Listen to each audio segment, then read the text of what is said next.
segment of the show for today.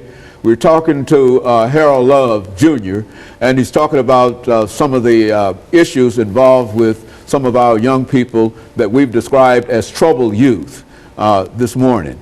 And Representative, son of Representative Harold Love. Harold, let's see if we can pick up and to talk about some of the young people who have fallen through cracks, Sure. folks who, young people who might be incarcerated, and some of the things that might be involved in reference to how we can counsel them and deal with them. Well, and I have to be very honest with you, Dr. Haney. I grew up in a house where my parents loved me and my sisters loved me. And so when we talk about what direction our children go in, we must address the issue of how much self-love they have. How much value and worth do they think that they have? Not just to the larger society, but to themselves. And so when a child has low levels of self-love, then they allow themselves to be pulled into directions that are not beneficial to them. When they don't understand the value and worth that they have to their family, to the larger society, then they won't have any motivation. So part of our task is to get to the place where we as a community pour back into them what they may be lacking. This is where the uncles and the grandfathers and the cousins and the aunts and the grandmothers get to pour back into, but also where the neighbors and the church members, right, and the pastor, the whole village pours back into the child. Say, hey, I know you may have had a rough childhood. Maybe your father wasn't in the home. Maybe your mother wasn't. Maybe your grandmother is raising you. Maybe your grandfather is raising you. But there is a faith community around you that loves you. There is a neighborhood around you that loves you, and we value you, and we think that you are worth something. And as much as we value you, we want to see you do the best in life. And so this will put that child on the track to say, somebody does love me. Good. Somebody does care for me.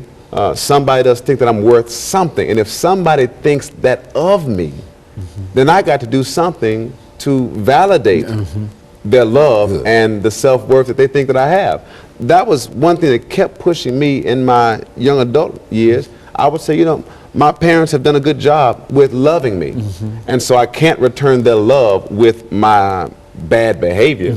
So, you know, as of course all children make mistakes and you go through those periods, but you have an awakening where you say, you know, I got to do better. I got to live a good life, and I got to go out here and do something that's good and productive in society. So I think part of what we deal with is the fact that many of our children are walking around with misconceptions of what it means to love themselves. All right, good. And if you don't know how to love yourself, then you'll allow anyone to treat you any old kind of way.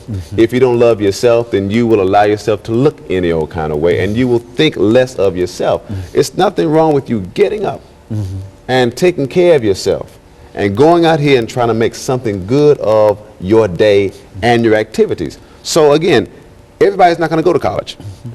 Everybody is not going to be able to go through that track, but everybody can go out here and learn a skill and get a good paying job, and then get in a community that surrounds them with love, and then raise their children in an environment that is loving. If you're a mother or a father who didn't have a loving parent in the household, that does not mean that you can't be a loving mother and a father. So you can still exhibit that same kind of love that maybe you didn't see because you know what you were lacking. You say, you know, I would have liked for someone to do these things for me, and so I'm going to do this for my child. So I think when we talk about the issues and the ills of our society, what it is that causes our children to veer from the track of righteousness and to instead pursue the track of unrighteousness, we must include the fact that some of them need to see examples of what it is to be loved and to love. And so we talk about the need to invest back in our children. Okay. It's the very first thing, all right?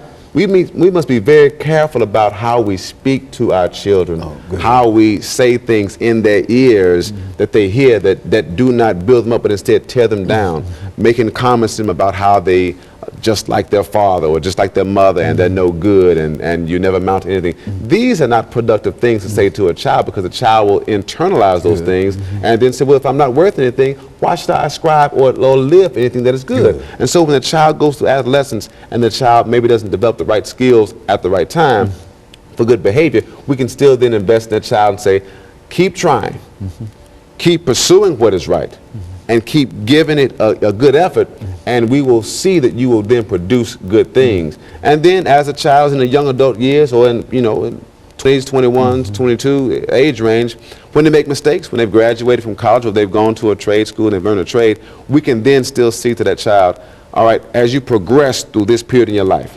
keep doing what is right and what is productive, keep going over those speed bumps in life, and keep pursuing what is good and what is worthy. Very good. And